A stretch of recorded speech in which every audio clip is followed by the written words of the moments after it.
Hello guys, pag-usapan lang natin si Kyla Estrada at Daniel Padilla. Ayon kasi sa balibalita, finish na Kyla Estrada, maligaya ang puso kay Daniel Padilla. Umiibig na siya kay TJ. Ayon sa karagdagang balibalita, lalong gumanda ang aura ni Kyla Estrada.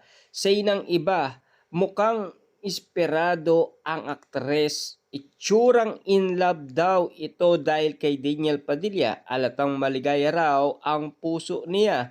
Okay na raw kung hindi lantaran ang umano'y relasyon ng dalawa para hindi pag-imasukan ng mga epal. Palpak na palpak ang mga buwisit ni Kyla Estrada. Wow, grabe nga naman kasi ang mga sinasabi ng iba't ibang mga netizens. Pero at least yung aura ni Kyla Estrada ngayon talagang grabe na.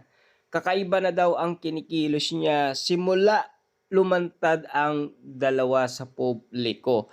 Tila yung mukha daw ni Kyla Estrada tilang nag-i-enjoy kasama si Daniel Padilla at lalong-lalo na yung itsura daw niya mas nagiging in love pa daw ito kay Daniel Padilla. Yan ang alatang maligaya raw ang puso niya pagdating sa pag-ibig. Yan kasi ang mga balibalita sa atin ng balita patungkol umano kay Daniel Padilla at Kyla Estrada na talagang si Kyla Estrada maligaya ang puso niya kay Daniel Padilla.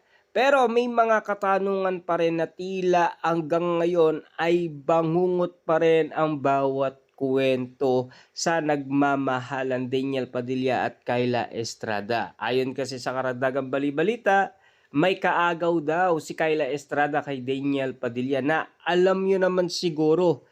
Si Daniel Padilla nairapan nga naman kasing suyuin si Catherine Bernardo. Gumagawa pa yan ng paraan para lang mailapit muli siya kay Catherine Bernardo. Pero bakit nga ba biglang lumantad at bakit may mga kwento tungkol kina Daniel Padilla at Kyla Estrada na hindi na nila mapigilang hindi lumabas? Ika nga kasi ng balibalita, palpak na palpak daw ang paglabas ni na Kyla Estrada at Daniel Padilla sa kanilang paglantad. Kasi maraming epal daw sa kanilang relasyon. Dahil alam nyo naman siguro, maraming buwisit nga naman kasi na tila hanggang ngayon hindi pa sila nasasanay umano sa mga magjowang mga artista. Siyempre, celebrity sila, talagang pagkakaguluhan, pagpepestaan at pag-uusapan, 'di ba? Ganyan naman kasi sa showbiz. Hanggang ngayon kasi talagang pinag-uusapan pa rin ang relasyon Daniel Padilla at Kyla Estrada. Pero pagdating nga naman kasi sa relasyon Kyla Estrada at Daniel Padilla tumino daw kay Kyla Estrada. Hindi kaya ang power ni Kyla Estrada. Siyempre, ayon kasi sa karagdagang balibalita noon, ang dami daw tato ni Kyla Estrada. Mukhang mapapasubo daw si Daniel Padilla or mukhang susuko daw si Daniel Padilla kay Kyla Estrada. Baka sakaling siya pa ang maging sunod-sunuran kay Kyla Estrada. Kita nyo naman siguro, no? Yung kapansin-pansin kapag sila ay magkasama, lalong-lalo na kapag sila ay nagde-date nga naman kasi. Pero noon daw ay talagang titig na titig nga naman kasi si Kyla Estrada kay Daniel Padilla.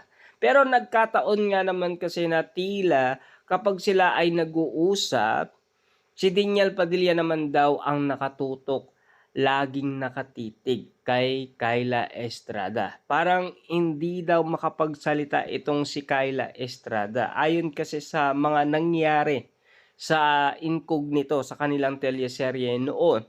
Kung bakit nga naman kasi tinutukso sila kasi ramdam nila kung bakit nga naman kasi una, si Kyla Estrada yung nagpaparamdam ng titig. Tapos, siyempre, meron silang napapansin na tila si Kyla Estrada parang in love ito kay Daniel Padilla. At napansin na rin nila si Daniel Padilla. Kaya nga naman kasi nakagawa ng paraan yung mga nakasama nila sa incognito. Kaya nga sila na mismo yung nagbukas kasi mukhang naiirapan nga naman kasi yung dalawa mag-aminan, 'di ba? Kaya eto ang naging sukli. At least lumantad sila, nalaman natin ang katotohanan na yung bali-balita noon, at least meron talagang nangyayari. Kung bakit nga naman kasi si Catherine Bernardo ay nagsiselos kay Kyla Estrada. Yun pala, matagal nang alam ni Catherine Bernardo, 'di ba?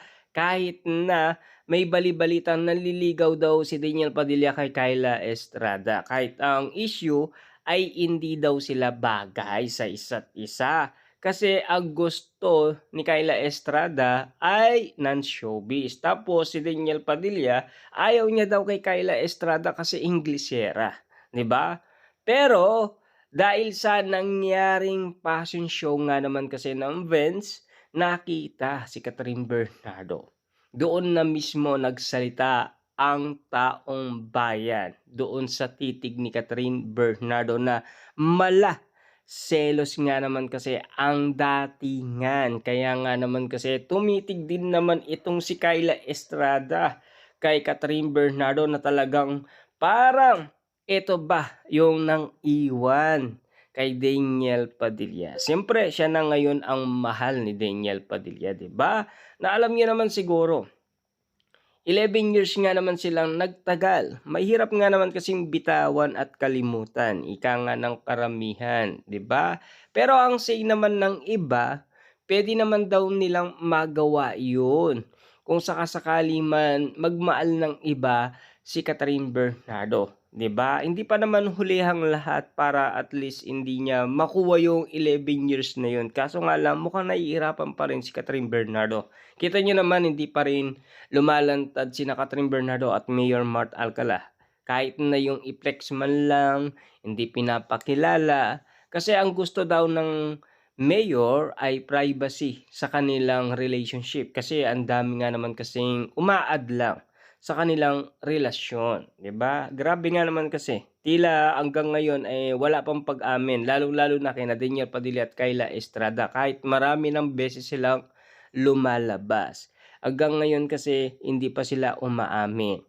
At least medyo maligaya naman sila, pero si Alden Richard may mga bali-balita na bistado na Alden Richard, excited makatrabaho sila din lustre.